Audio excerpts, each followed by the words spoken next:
interrupt this program to bring you a special report. Do we spend too much money on knives?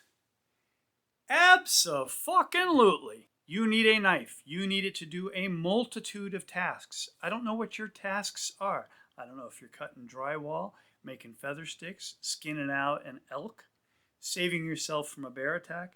I don't know what you're doing, but you need a knife. Any self-respecting man who walks around in this world nowadays not carrying a knife, I highly question your masculinity. And I mean that in a good way. No, I really mean it. I highly question your masculinity. You don't have a pocket knife? I don't understand. But that's not what this is all about. But I can't help myself. I was in a party the other day, and there was something that needed to be done, and it required the use of a pocket knife. And there were a couple of what I would consider manly men there, neither of which had a knife.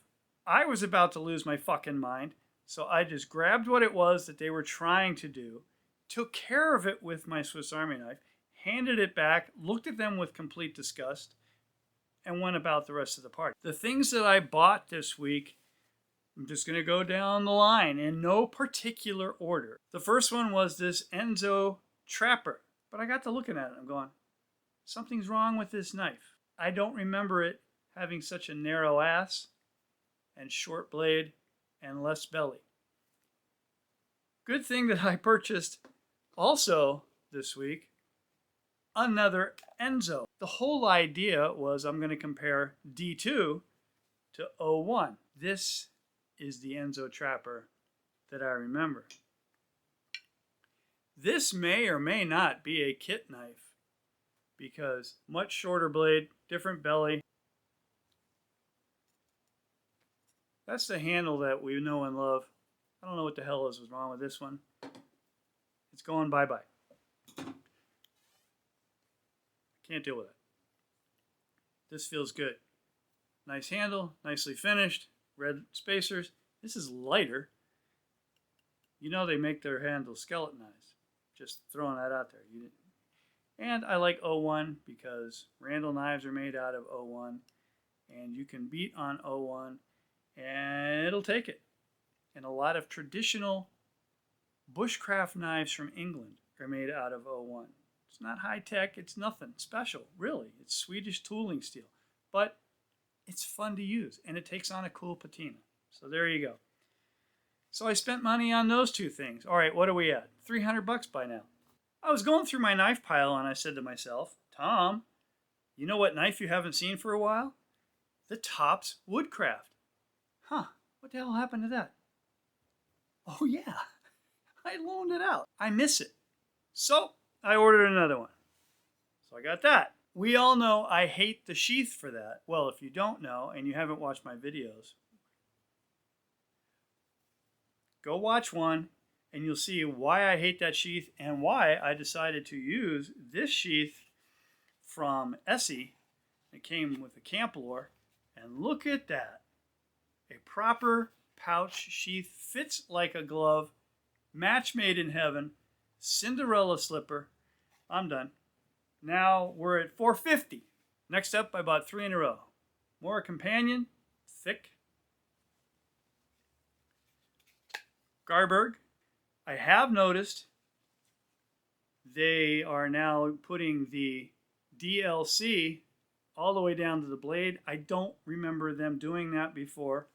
I could be out of my mind. Could have had a stroke. Early onset. I don't know. But I'm starting the Scandivex process on this, going about it as it needs to be sharpened. And that is a whole subject for something else. These have come down in price. This was $66. Gone are the days, I think, of $99, $128. I think they got a little too proud of them, and maybe they were seeing they were sitting on the shelves and no one was buying them.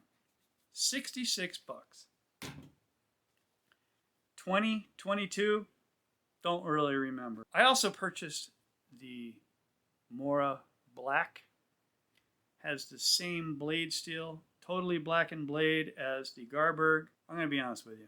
If I'm going to have a black blade between the Garberg and the Mora Black, there's no comparison. I mean, if you're going to use the Mora Black, just spend 20 bucks and not $100.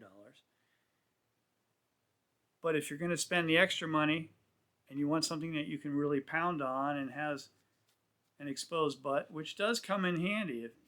I'm a big fan of exposed butts.